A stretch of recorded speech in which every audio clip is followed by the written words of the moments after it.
In the summer of 1871, inside a parish courthouse along the lower Mississippi, a young seamstress named Delphine Boissou was set to take the witness stand at 700 in the morning. She never arrived.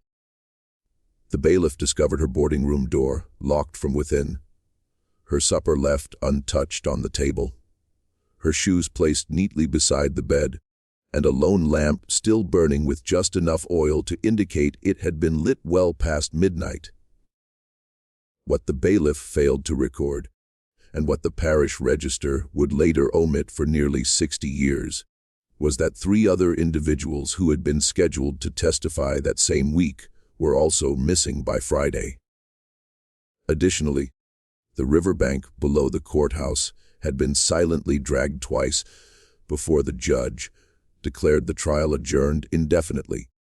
The surviving records describe her as 24 years old, unmarried, literate in both French and English, and in possession of a ledger that no one in authority ever acknowledged reading. That ledger, according to the sole person who claimed to have held it, contained the names of 17 men in the parish, along with the sums each had paid to ensure certain things, and certain people disappeared. Before we proceed with the story of Delphine Boissou and the courthouse at Pointe Coupee, take a moment to subscribe to the channel. Hit the bell so you don't miss what comes next. And leave a comment telling me the state or city you're listening from right now.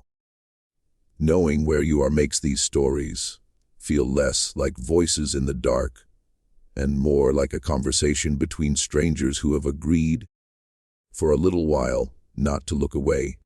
Now lean in, because what we are about to enter is not a ghost story.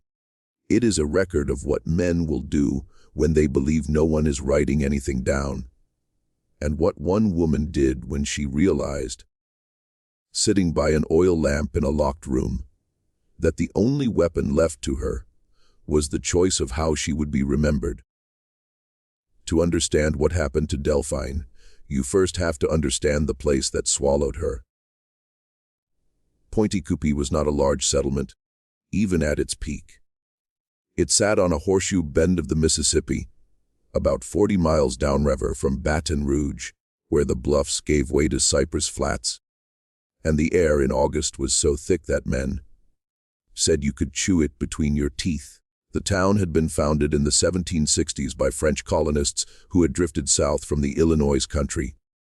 By 1871, its population was a tangled mixture of old Creole families, formerly enslaved people, who had stayed on the plantations as laborers, Cajun farmers from the interior, Irish dockhands who had come up from New Orleans after the Civil War, and a handful of northern agents representing cotton factors in Natchez and Memphis. The parish courthouse stood at the top of a low rise, built of yellow brick that had been fired locally and had already begun to soften at the corners. Its clock tower was the tallest structure for a day's ride in any direction. When the clock chimed on still nights, you could hear it from the far bank of the river, a slow iron note that carried across the water and into the cypress stands, where it seemed to anyone listening from the riverfront taverns to have come from somewhere underneath the world, rather than above it. This was a country of levees and lantern, lit wharves, of sugarcane rotting sweet in the fields after harvest, of mosquitoes that came up out of the swamps in clouds, so dense they left welts on horses. The roads in from the interior were little more than ruts that turned to black mud in the rain, and to a fine gray dust in the summer. The dust settled on everything, on the shoulders of men's coats, on the windowsills of the boarding houses, on the linen that the washerwomen hung out to dry behind the laundries, on the south end of town.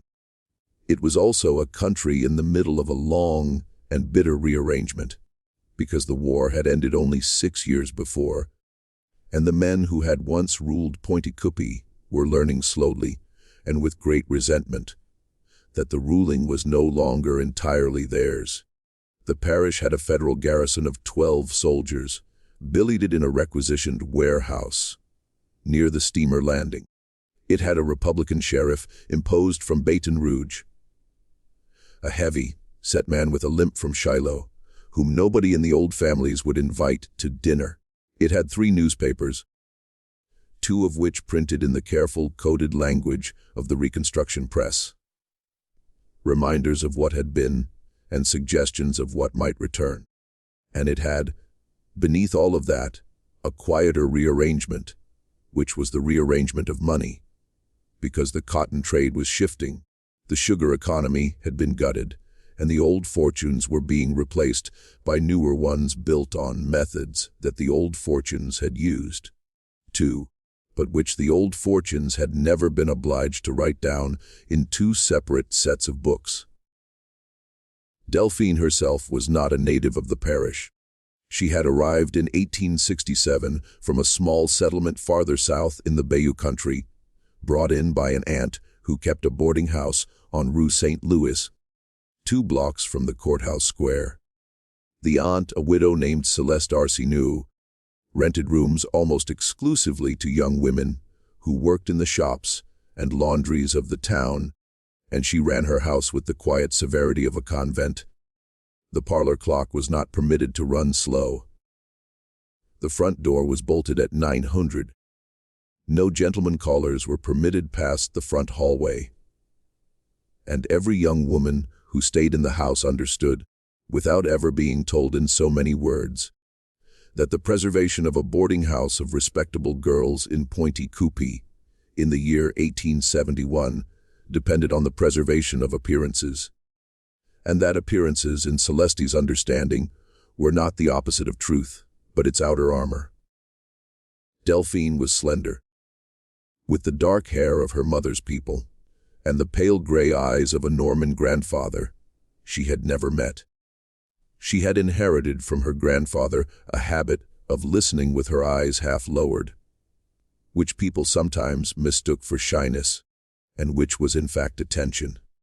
She took in sewing, and by the spring of 1871, she had built a clientele that included the wives of cotton factors, the daughters of the parish judge, and 2 prominent women from the Catholic Charity Society.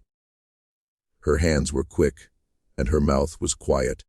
In a town where almost everyone believed they knew everyone else's business, she was regarded as a person who kept her own counsel.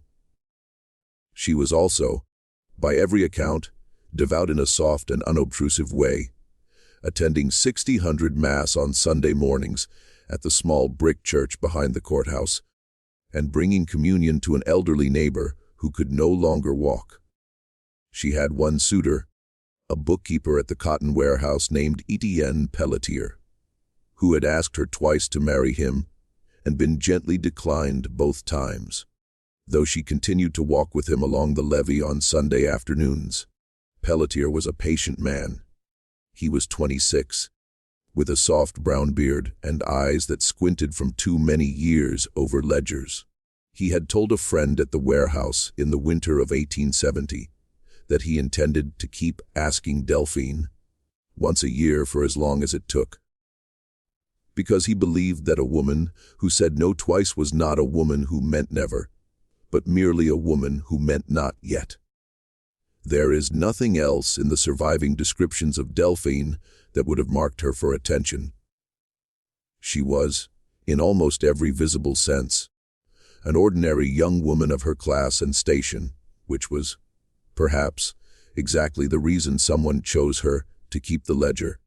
The ledger itself did not belong to Delphine.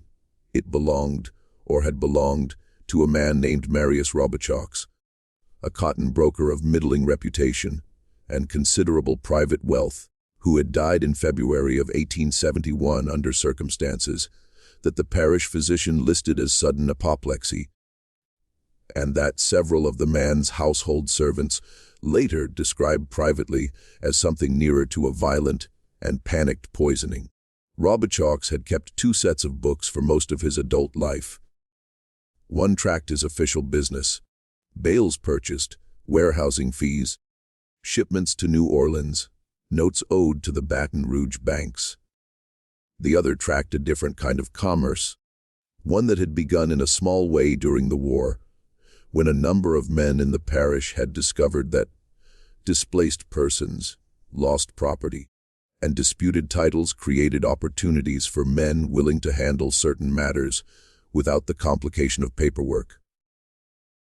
By the time Robichaux died, the second ledger had grown to 183 pages, and according to the single witness who ever described its contents in any detail, it named 17 men in Pointe Coupee who had purchased services that ranged from the intimidation of rival witnesses to the quiet disposal of documents to the removal of persons who have become inconvenient to the business interests of the parish elite.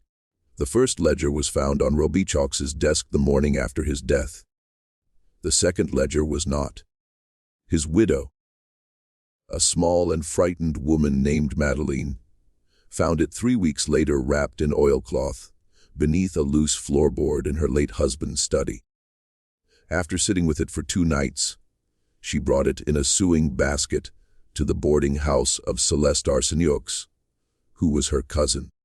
She came at dusk in a plain black shawl and sat in Celeste's kitchen for nearly an hour without speaking, drinking cup after cup of coffee that had gone cold. When at last she pushed the sewing basket across the table, she said only that she could no longer sleep with the thing in her house, and that Celeste would understand when she opened it. She hoped Celeste would forgive her for bringing it, because there was no one else in the parish she trusted with a secret that heavy. Celeste, by her own later account, did not open the basket until Madeleine had left. When she did, she stood for a long time at her kitchen table, holding the oilcloth package in her hands, reading the first 3 pages by the light of a single candle. Then she wrapped it up again, climbed the stairs to the top floor, and hid it in the cedar, lined linen chest at the foot of Delphine's bed, because Delphine's room was the only room in the house with a bolt on the door that worked, and because Celeste had understood in that moment that she was not a woman strong enough to carry the thing alone. The one person in her house who might be strong enough was the one person she most wished to protect. She told no one, not even Delphine, what was inside, or so Celeste later claimed. The events that brought Delphine to the witness stand began in April, when a laborer named Isaac Green was found dead at the foot of the levee.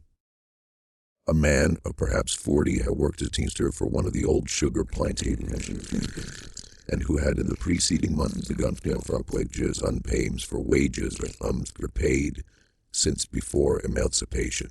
He had been a quiet man by all accounts, a widower, a Methodist, a father of 3 grown daughters, and he had come to the federal agent's office in Baton Rouge twice that winter carrying carefully written statements that he had dictated to a schoolteacher in exchange for a week's labor on her woodpile. The parish authorities ruled his death a drowning. They noted in the brief report filed by the deputy coroner that his pockets had been empty, his boots missing, and that the back of his skull showed the kind of injury consistent, the coroner wrote, with a fall against rocks in shallow water.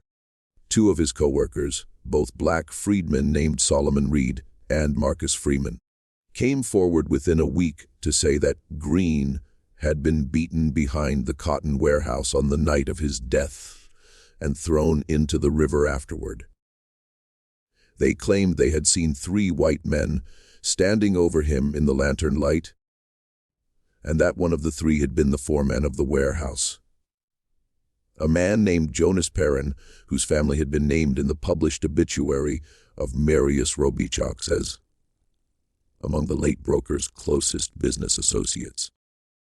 Under ordinary circumstances in the parish, such a claim would have produced no indictment and no investigation.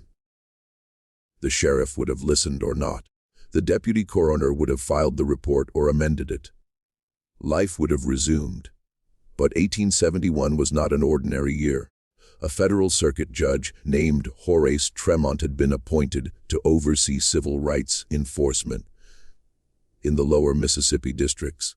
And Tremont was not from Louisiana.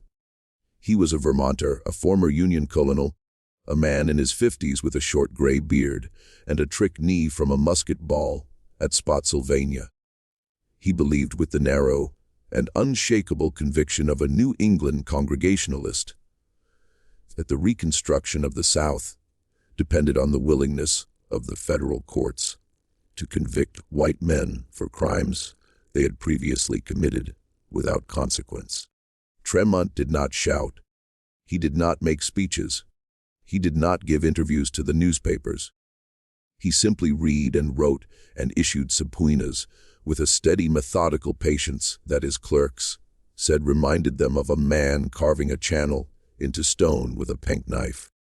Tremont scheduled a grand jury for the first week of July and subpoenaed not only the 2 witnesses who had come forward, but any person in the parish known to have had dealings with Marius Robichaux. On the theory that Robichaux's second ledger, rumors of which had reached Baton Rouge, might contain information relevant to a pattern of organized violence against freedmen in the cotton trade.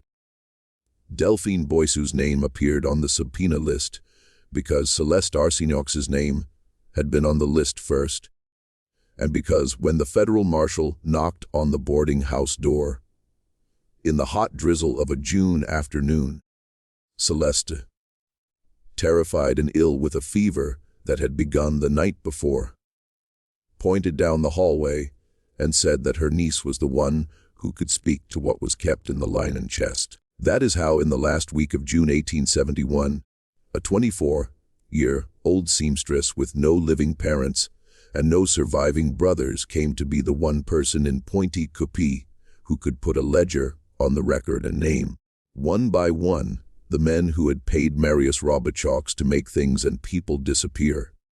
She had read it by then. She had read it against her aunt's implicit wishes, sitting by the oil lamp in her room, with the door bolted and the shutters closed, listening to the small noises of the house settling around her. The creak of the staircase, the soft tick of the parlor clock 2 floors below, the occasional bark of a dog from the levee road. She had read all 183 pages in 7 nights. On the first night, she had read only the opening pages, set it down, gone to bed, and lain awake until dawn. On the second night, she had read for 3 hours and gone downstairs at midnight to make herself tea. Celeste, who had not been sleeping either, came to the kitchen door and looked at her for a long moment without speaking. Neither of them said anything. Delphine carried her tea back upstairs. Celeste returned to her bedroom. On the third night, Delphine began to keep notes in a small cloth-bound book that she kept in the bottom of her sewing basket, written in a personal shorthand that combined French abbreviations with a cipher of her own invention that substituted letters of the alphabet by the numerical position of saints' days in the liturgical calendar. By the 5th night, she had begun to recognize patterns. By the 6th, she had begun to recognize names. When she closed it on the 7th night, she understood, with the clarity of a person who had grown up in a country where certain lessons were taught young, that she was now the most dangerous woman in the parish, and that the only thing protecting her was the fact that most of the 17 men did not yet know she existed. She did not sleep at all that 7th night. She sat in the wooden chair by the window, with the shutters closed and the lamp guttering, watching the faint seam of gray that slowly grew between the slats of the shutters as the dawn came up over the river. She thought about her mother, who had died when she was 11 of the fever that came through the bayou in the autumn of 1858, who had taught her to sew by candlelight, and who on the last night of her life held Delphine's hand and told her that the one thing no one could ever take from her was the careful attention of her own mind. She thought about her father, who had died at Shiloh, whose face she could no longer remember clearly, but whose voice she could still summon in moments of quiet. A slow, deep voice that had always spoken French at home and English only in the market. She thought about the walks along the levee with Etienne Pelletier, about the 1600 Mass at the small brick church, and about the elderly neighbor to whom she brought communion. She understood that none of those things would protect her, and that none of the men named in the ledger would hesitate, because the men named in the ledger had already demonstrated repeatedly that hesitation was not among their habits. She understood something else, which took her by surprise. She was not afraid. She was something else, something colder and quieter than fear.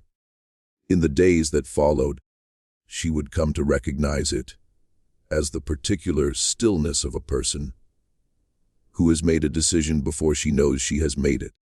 The deposition was scheduled for the morning of July the 5th.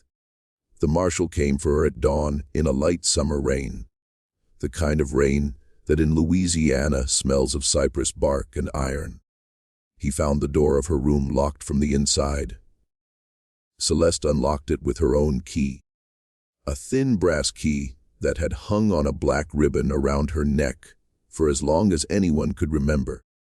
The two of them stood in the doorway and looked at what the room contained and did not contain. The bed had been slept in, or at least disturbed. The coverlet was pulled back at the corner. The pillow bore the shallow cup of a head that had lain there for at least an hour. The supper on the small pine table was cold but untouched. A plate of rice and red beans, with a single piece of bread broken in half, and a pewter cup of water beside it, still full. Her shoes, the black leather walking boots she wore to Mass, were placed side by side at the foot of the bed, as though she had meant to put them on in the morning and had at some point in the night decided not to. The oil lamp on the writing desk still had a thin film of smoke on its chimney, which meant that it had burned long past the hour at which she was known to retire. Her second-best dress, the green one she had pressed the afternoon before to wear to the courthouse, was hanging on the back of the door, still pressed. The sleeves smoothed, the collar sharp, a small piece of lavender tucked into the breast pocket. Her Bible was open on the dresser, face down to the book of Judith. On the desk in the center of the blotter was a single sheet of paper on which she had written in her careful schoolmistress hand the phrase, "She would not take another name," followed by 3 initials that nobody in the room recognized, and nothing else. The linen chest at the foot of the bed was open. The ledger was gone, and so was Delphine. No window was broken, no floorboard was disturbed. The shutters were locked from the inside with a small iron pin dropped through the latch, as it was every night before she went to bed.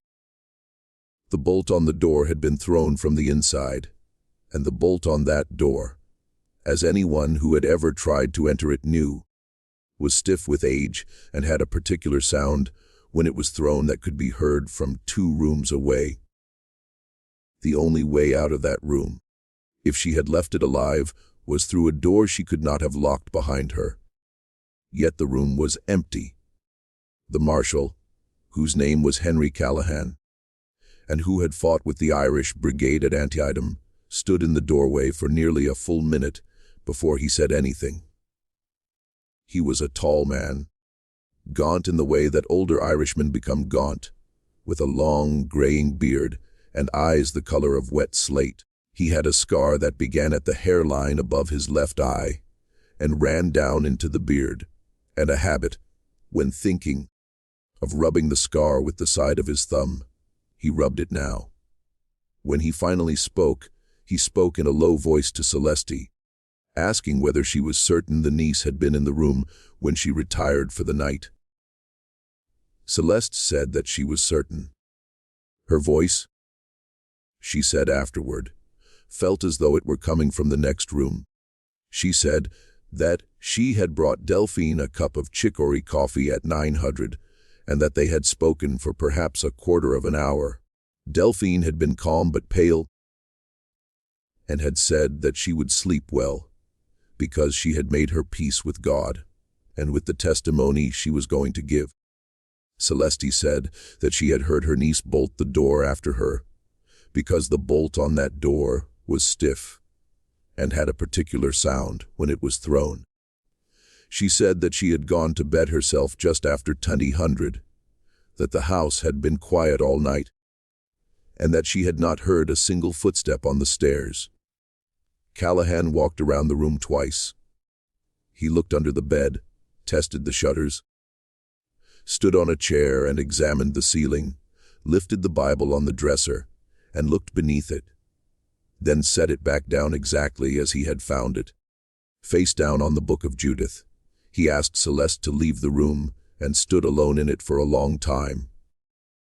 Celeste, standing in the hallway, heard him do two things: open the linen chest and close it again, and murmur very softly something in Irish. A word she did not understand, a word she later believed was a prayer. When he came out, his face was the color of tallow, and he said only that this was no longer a matter for the marshal's office. It was a matter for Judge Tremont. That night, 2 other witnesses on Tremont's list disappeared.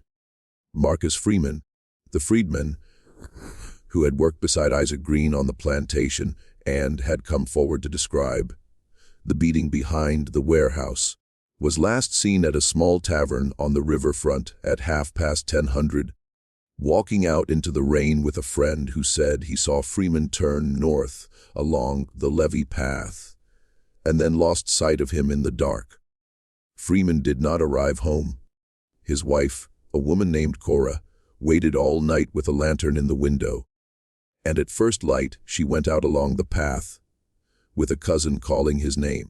They found nothing but the soft black mud and the deep silence of the cypress. By mid-morning, 3 more men had joined the search. By noon, one of Freeman's shoes was found at the edge of the river, half sunk in the mud with the laces still tied. No body was ever recovered. The other witness, a white shopkeeper named Edward Lacombe, who had done business with Robichaux and had been prepared to testify about certain payments recorded in the first ledger that had been intended to conceal the second, simply failed to open his store on the morning of the 6th. His clerk, a boy of 14 named Thomas, who had worked there for 2 years, found the store locked, the till untouched, and a half-drunk cup of tea on the counter behind the ribbon rack. Lacombe's hat and coat were on their hook. His horse was still in the stable. The rear door of the shop was bolted from the inside, just as Delphine's had been. The clerk, standing in that small back room in the gray morning light, said afterward that he had the sudden and unshakable feeling that he was standing in a place where someone had been only a few minutes before, and that whoever had taken them had been careful and patient and unhurried. By Friday, Judge Tremont had lost 3 of his 4 witnesses. By Saturday, the grand jury had been dismissed. By the following Tuesday, the second ledger, which had been the reason for the entire proceeding, was officially considered by the parish authorities to have never existed at all. If this story is holding you, now is the moment to press like.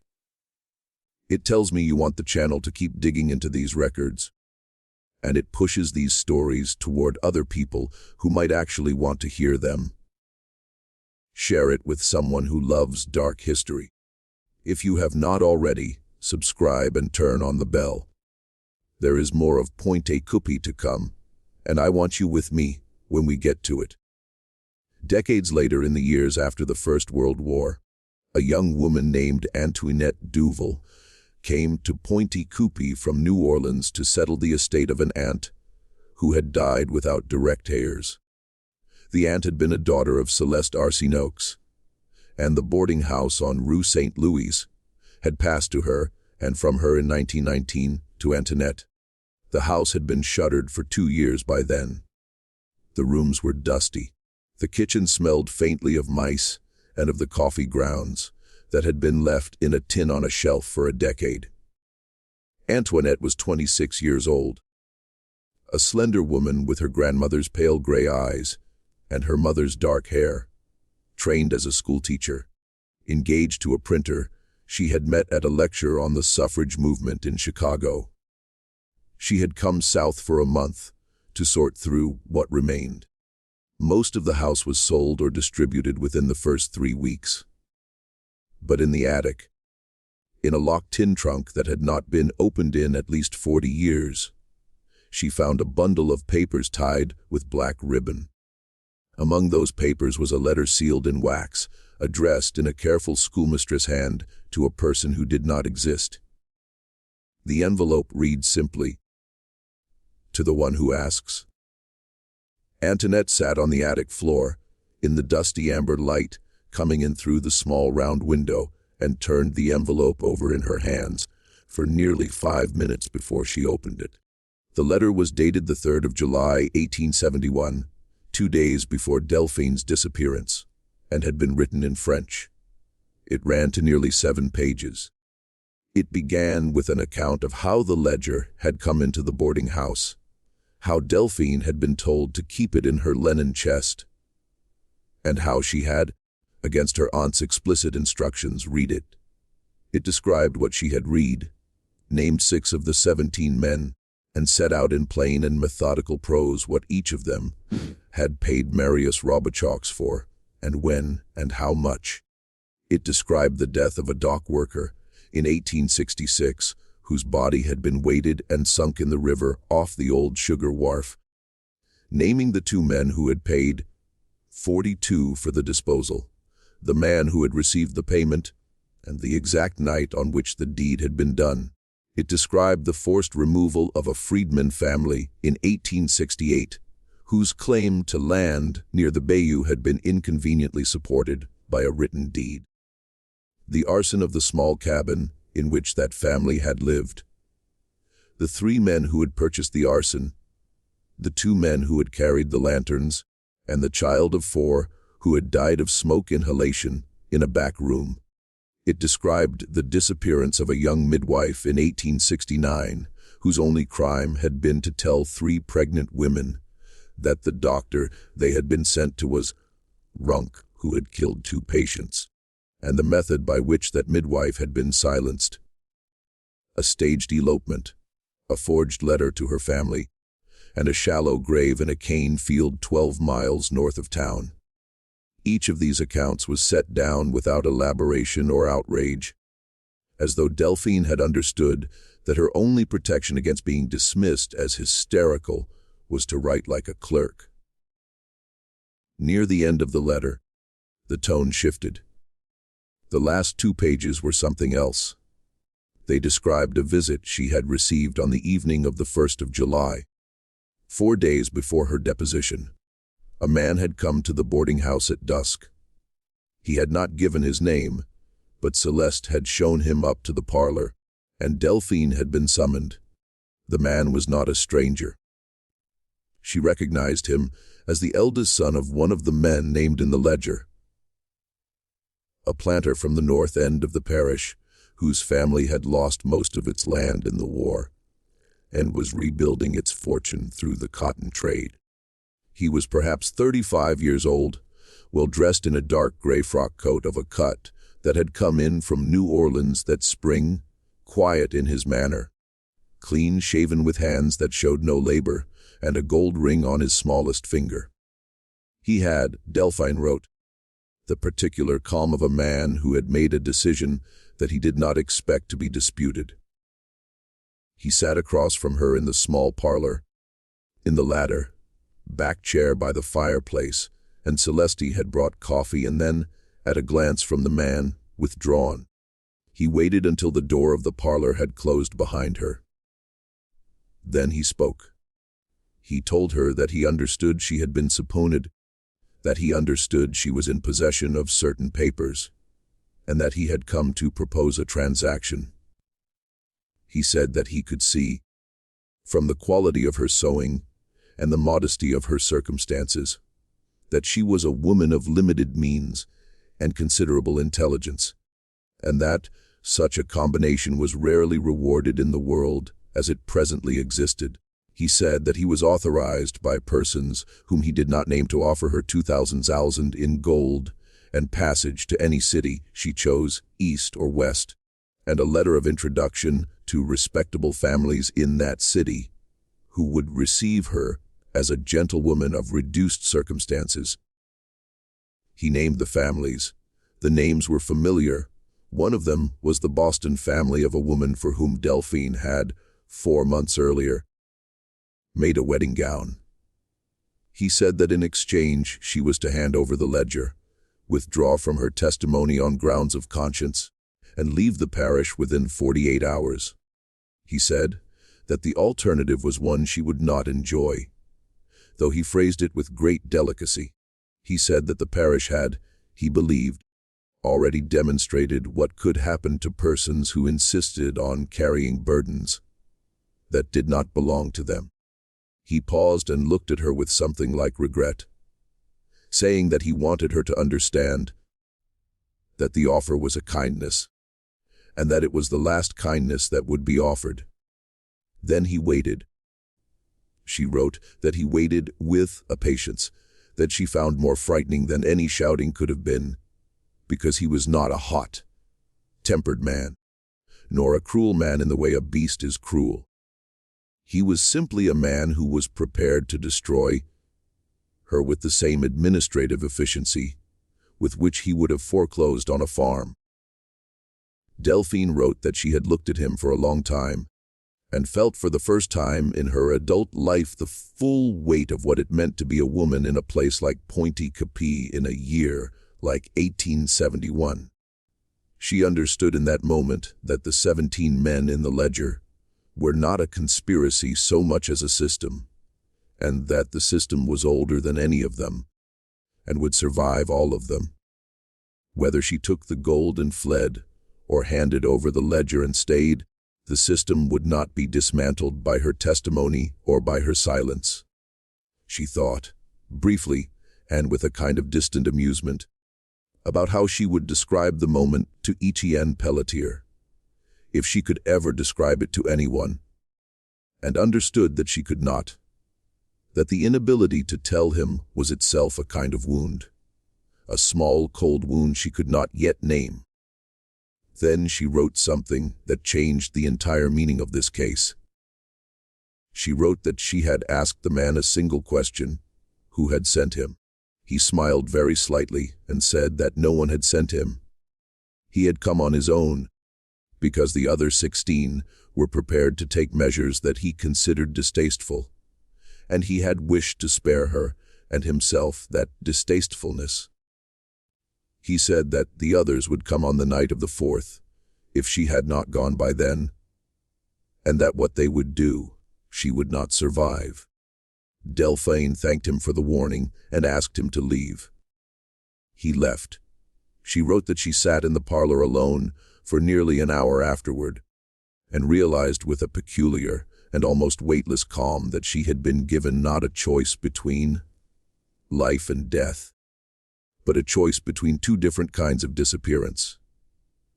To take the gold was to disappear as a person who had once mattered. To stay was to disappear as a body. To do the third thing, the thing she had begun to plan as she sat there alone in the parlor while the clock in the tower struck 11, was to disappear as something else entirely. The letter ended there, with a signature and a date, and with a note that she had written it in case the worst should come to pass and someone, someday, should want to know what she had chosen and why. When Antoinette Duval read the letter in 1919, she did not immediately tell anyone. She was 26 years old and had grown up in New Orleans hearing rumors of a cousin who had vanished in the years after the war. Her mother had always refused to speak of it, and the rumors had never included names. Antoinette sat with the letter for 3 days. She read it a second time and a third. On the fourth morning, she walked down to the parish courthouse, carrying the letter in her handbag, and asked to see the records of the grand jury that had been called in July of 1871. The clerk, a young man with oiled hair and a celluloid collar, told her politely that no such grand jury had ever convened. Antoinette produced a printed reference to it from a published memoir of Judge Horace Tremont, who had died in Vermont in 1903. The clerk excused himself for nearly half an hour. When he returned, he was accompanied by a man who introduced himself as the parish attorney, a thin and careful person in his 60s whose family name Antoinette recognized with a jolt that she hoped did not show in her face. One of the 6 names in her cousin's letter. The parish attorney was courteous. He invited her into his office, offered her coffee, listened to her describe the letter without asking to see it, and did not write anything down.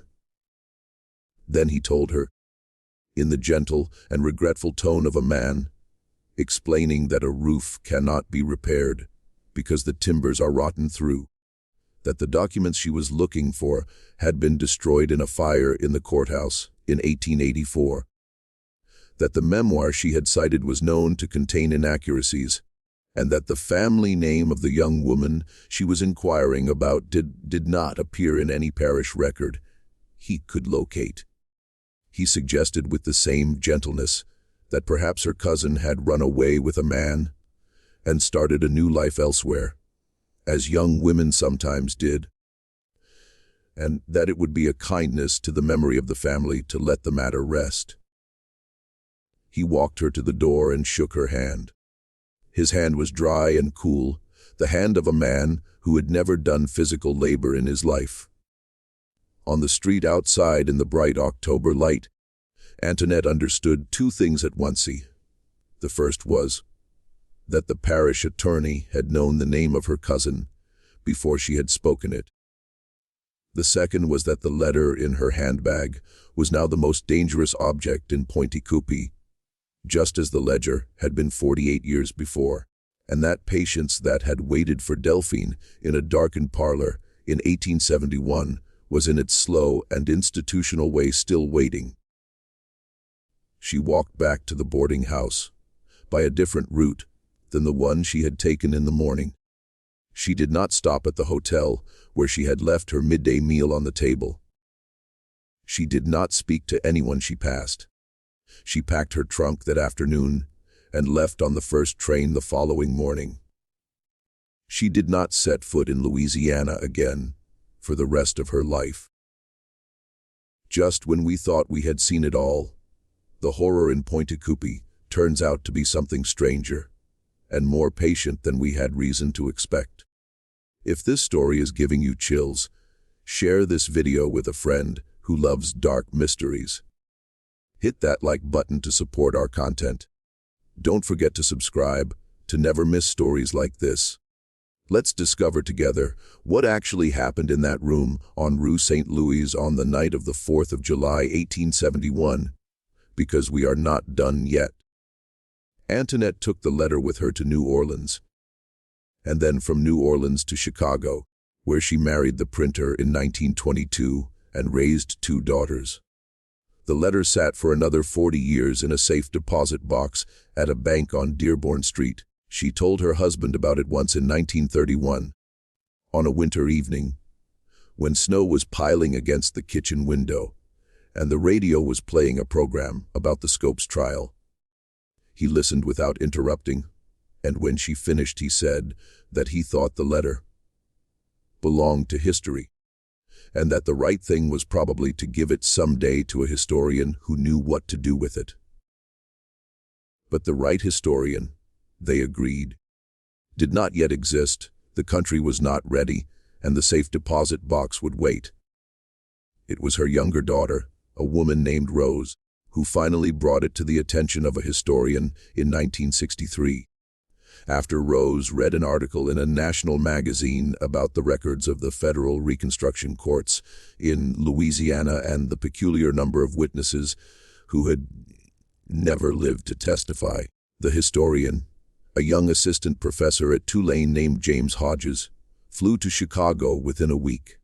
He was 31 years old, a graduate of the University of North Carolina, the son of a Methodist minister, and he had been looking for a case like this for 3 years, without knowing it was the case he was looking for.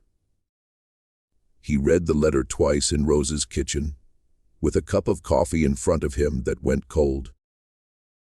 Then he asked her very carefully whether the family had kept any other papers from the aunt's estate.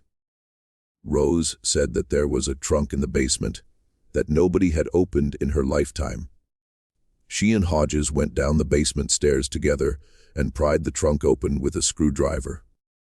Inside, beneath 3 folded quilts and a bundle of tax receipts from the 1890s, they found the second ledger of Marius Robichaud's. It was exactly as Delphine had described it, 183 pages, 17 names, dates, sums, descriptions in the brisk commercial shorthand of a cotton broker of what had been purchased and on whose behalf. Hodges sat on the basement floor and read it for 2 hours without speaking. The furnace clicked on and off. A neighbor's dog barked somewhere outside. At one point, Rose brought down a fresh pot of coffee and set it on a wooden crate beside him, and he did not look up. When he finally looked up, he said in a voice that Rose later remembered as almost apologetic that the names in the ledger belonged to families that were still prominent in Louisiana, that the publication of the ledger would not result in any prosecutions because every man named in it had been dead for half a century, and that what they were holding was not evidence but history, and that history, in a country as young and as reluctant as the United States, was sometimes the only justice that the dead ever got. But here is where the story turns, and where the question I want to leave you with becomes unavoidable, because what Hodges published in 1964 in a small academic monograph that sold fewer than 300 copies and was never reprinted was not only the ledger and the letter, it was also the account of what the ledger revealed about the night of the 4th of July 1871 in the room on Rue St. Louis. The ledger contained, as it turned out, one final entry. It had been written in a hand that was not Robichaud's, because Robichaud had been dead for 5 months, but in a hand that matched exactly the hand of an entry Robichaud had made 3 years earlier on behalf of a client who had signed his own name in a contract that was later filed with the parish records. The final entry was dated the 2nd of July 1871, 3 days before Delphine was scheduled to testify. It read in translation from the broker's commercial French as follows: Commission 17 subscribers pro rata for final arrangement of the matter of the Rue St. Louis, to be completed on the night of the 4th. Some collected and held in escrow pending confirmation. Who the entry did not name the person who had written it, but Hodges, reading it in Rose's basement in 1963, understood immediately who had written it. There was only one person in the parish apart from Robichaud who had known every subscriber by name and known the exact amount each would be assessed for a pro rata commission. That person had been the senior clerk of the cotton warehouse, a bookkeeper with a soft brown beard and eyes that squinted from too many years over ledgers, who had walked down the levee with Delphine on Sunday afternoons, who had asked her twice to marry him, and who had been from the beginning the man the 17 had sent to watch her.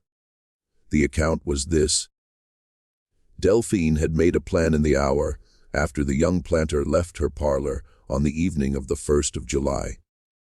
But the plan had not begun that night. It had begun 2 weeks earlier, when she had first begun to read the ledger and recognized on the 4th page the distinctive handwriting of the warehouse clerk, Eaton Pelletier, who had made 3 fair copy transcriptions in the book and signed them with the small flourished P that he used on the envelopes of the letters he wrote to her.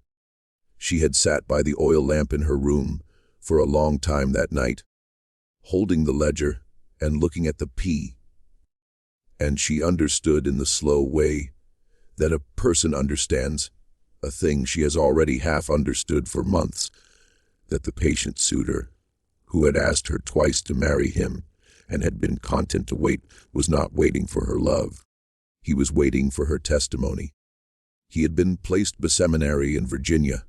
He had been placed beside her carefully and at leisure by men who had foreseen, even before Robichaux's death, that the ledger would one day need to be retrieved from whoever came to hold it, and that the cleanest way to retrieve it was through the hands of a trusted fiancé.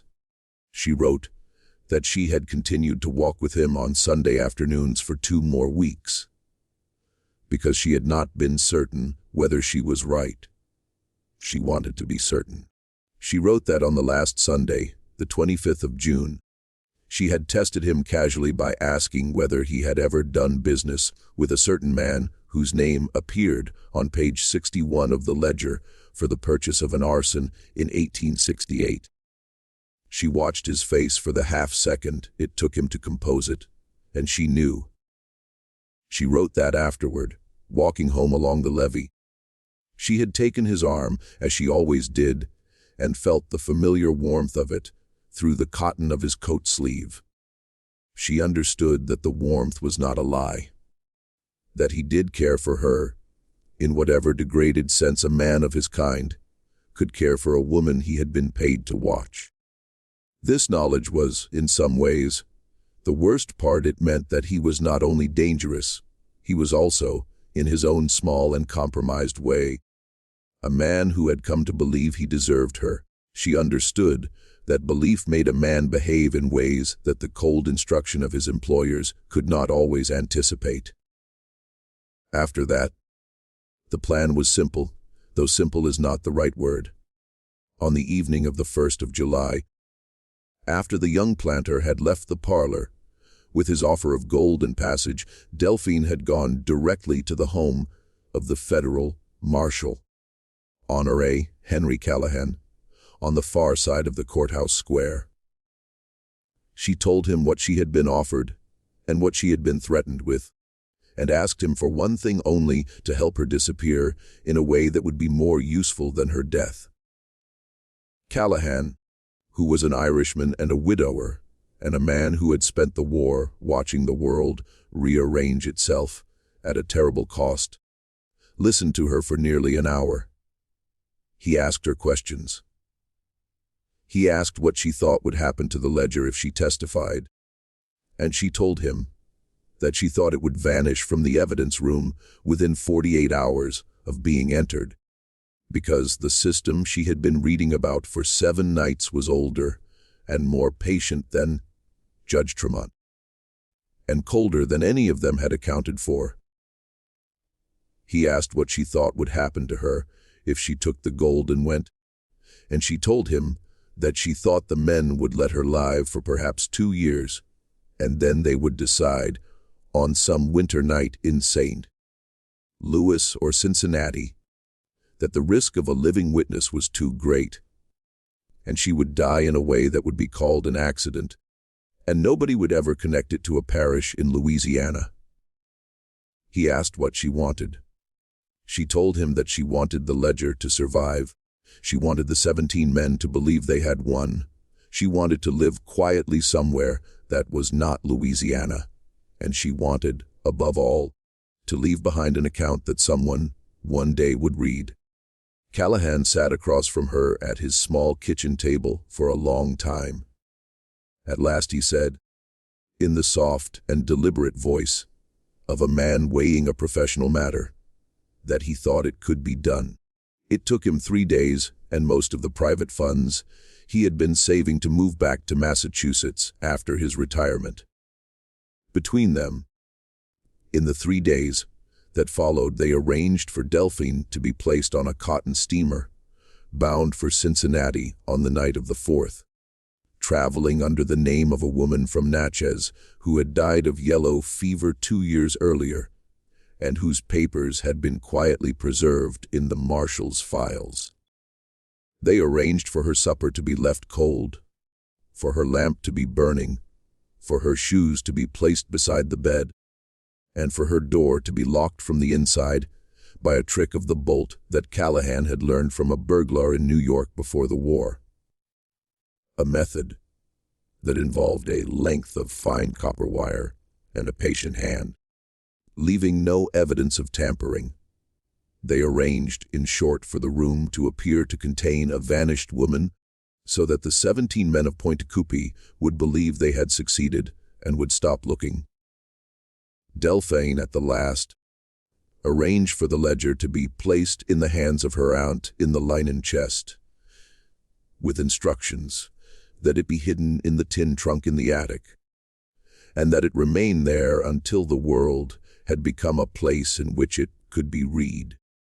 But there was one thing more, one thing that Hodges published in 1964, and that has been largely forgotten since, because it did not fit the clean shape of a tragedy that ended in survival.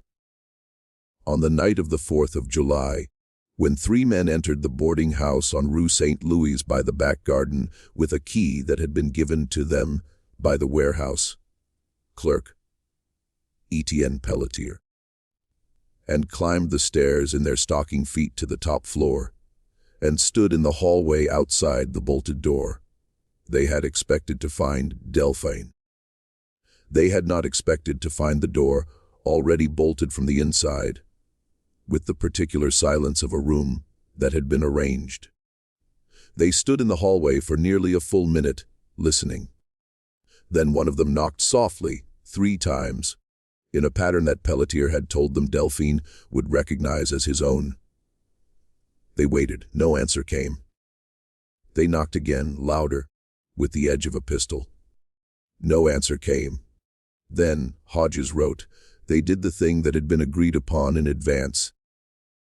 They shot the bolt off the door with a single careful pistol, shot muffled by a leather cushion, and entered the room. They found a supper cold on the table, a lamp still burning, a pair of shoes beside the bed, a Bible open face down on the Book of Judith, and a single sheet of paper on the desk on which the missing woman had written the phrase, "She would not take another name." They stood in that room, the 3 of them, and they came slowly to the same conclusion that Callahan had come to in the morning. A body was not going to be found, a ledger was not going to be found, and something had gone wrong in a way that could not be explained. 2 of them left the house by the back garden. The 3rd stayed behind because the 3rd was Etienne Pelletier. Pelletier sat down on the chair by the window in the room that still smelled faintly of lavender and of the cooling wick of the oil lamp. He read the sheet of paper on the desk, folded it twice and put it in his coat pocket, and sat for a long time in the dark. He understood, before either of the other 2 had understood, what had happened. He understood because he had known Delphine better than any of the 17 had allowed themselves to know her, that she had seen through him and through them, and that she had done the one thing that none of them had prepared for: vanish in a way that rendered their power meaningless. He understood, sitting there in the dark, that the paper in his pocket, with its 3 initials and its 6 words, was addressed to him. She would not take another name, not his, not any. She had decided who she would be and who she would not be. And the decision had been made before he had ever thought to propose the question. Pelletier left Pointe Coupee the following year. He is recorded in the 1880 census as a bookkeeper in a small cotton warehouse in Mobile, Alabama, unmarried, living in a rented room. He never married. He died in 1897 of tuberculosis in a charity hospital, buried in a pauper's section of a Catholic cemetery outside the city. The paper with the 3 initials was not among his effects. Whether he burned it, buried it, or carried it to the end and asked for it to be placed in his coffin is not known. Delphine, for her part, lived. She lived in Cincinnati for 6 years, under the name of the dead woman from Natchez, teaching French to the daughters of river merchants, renting a room in a Quaker widow's house, attending a small Episcopal church on Sunday mornings because she understood that the papers she carried would not stand up to the scrutiny of a Catholic parish with which the dead woman's family had kept up correspondence. She sent money anonymously through the hand of Henry Callahan to Cora Freeman in New Orleans for 11 years, until Cora moved and the address was lost. She moved to Boston in 1877, where she worked briefly for a publishing house as a copy editor of French translations. In 1882, she moved to a small town in western Massachusetts, where she taught French at a girls' school for nearly 30 years. She never married. She wore for the rest of her life a thin silver chain around her neck that held a small oval locket. When it was opened after her death by the headmistress of the school, it contained only a folded piece of paper on which 3 initials had been written in a hand that had faded almost to nothing. She never returned to Louisiana. She never spoke of Pointe Coupee. She subscribed, however, to a New Orleans newspaper for 46 years, and she read it. Her colleagues remembered, in the evenings by the window of the small sitting room she kept at the school, with a pencil in her hand and a cup of chicory coffee beside her. What she marked in those papers, if anything, nobody ever asked. She died in 1928 at the age of 81 of pneumonia following a stroke, and was buried under a name that had never been hers in a New England churchyard, where the headstone gives a date of birth that is not her own. The letter in the tin trunk, addressed to "The One Who Asks," was the last piece of writing she ever signed with her real name. What she had chosen on that night in the parlor was not life and not death, but a third thing to become, in the records of Pointe Coupee, a woman who had vanished while remaining in the records of her own life, a woman who had lived. She had understood that the ledger would not destroy the system. But she had also understood, with the peculiar and almost weightless clarity of that hour, that the system's greatest weapon against women like her was not violence, but erasure, and that the only revenge available to her was to survive and to leave a record that would someday be read. Marcus Freeman was not so fortunate. His body was never recovered. The men who took him from the levee path on the night of the 4th of July were never identified in any document that survived the 1884 courthouse fire, though 3 of the 17 names in Robichaud's ledger are known to have purchased, in the weeks afterward, unusually large quantities of lime from a warehouse in Baton Rouge. His widow, Cora, raised their 4 children alone, took in washing for a living, moved to New Orleans in 1878, and lived to see her youngest son become a Pullman porter on the New Orleans to Chicago line. She died in 1902 in a small rented room on Dauphine Street with her daughter at her side. When her daughter was asked years later where her mother had ever spoken of the night her father disappeared, the daughter said that her mother had spoken of it exactly once, on the night before she died, and had said only that she hoped that somewhere a record still existed and that somebody someday would find it. Edward Luckham, the shopkeeper, turned up 3 weeks after his disappearance in a jail in Memphis, having been beaten so severely that he could no longer speak clearly. He lived the rest of his life in a rooming house run by Methodist missionaries, selling penny candy from a wooden tray to the children who passed his window on their way home from the public school. He never testified. He never wrote an account. He died in 1889 of a respiratory illness and was buried in a pauper's grave. The federal judge, Horace Tremont, was transferred to a circuit in Indiana the following year. His attempts to press for a reopening of the Pointe Coupee grand jury were quietly blocked at the department level by superiors who cited the unavailability of witnesses.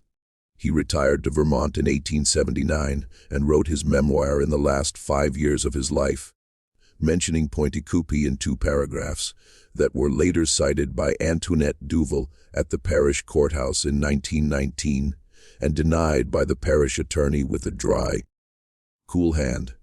The young planter who had come to the boarding house at dusk with an offer of gold and passage lived until 1911, became a state senator, endowed a library, and is commemorated by a bronze plaque in the parish courthouse that calls him a man of honor and discretion. His family still lives in Pointe Coupee. The Marshal Henry Callahan retired in 1874, moved back to Massachusetts, and died in 1891 in a small cottage near Lowell, where he is remembered in the local history society as a veteran who had spoken rarely of the war and never at all of his years in Louisiana. Among his effects, when he died, was a locked wooden box containing letters from a woman who signed herself only with a single initial. The box was sold at auction, and the letters have not been seen since. The ledger, published by James Hodges in 1964, sits today in a glass case in the Tulane University archives, and the letter sits beside it. The 2 objects together are consulted perhaps 3 times a year, usually by graduate students writing dissertations on Reconstruction era violence, who remark in their footnotes on the curious coincidence of a witness whose disappearance was so thoroughly staged that her body was never found. This mystery shows us something that the word mystery does not quite cover.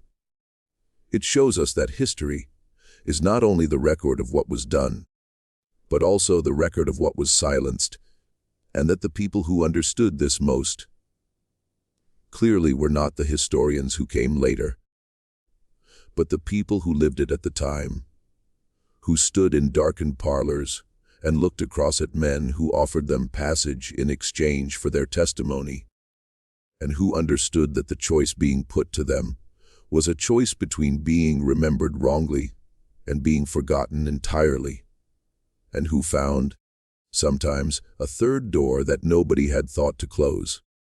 It shows us that a locked room with a cold supper and a burning lamp and a pair of shoes placed neatly beside a bed is not always a scene of death. Sometimes it is a scene of authorship.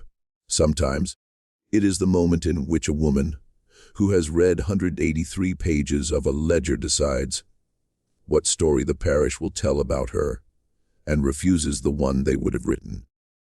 It shows us that the most patient man in the room is not always the most dangerous, and that the most dangerous woman in the parish is sometimes the one who has been watched so closely that her watchers have forgotten to notice what she sees.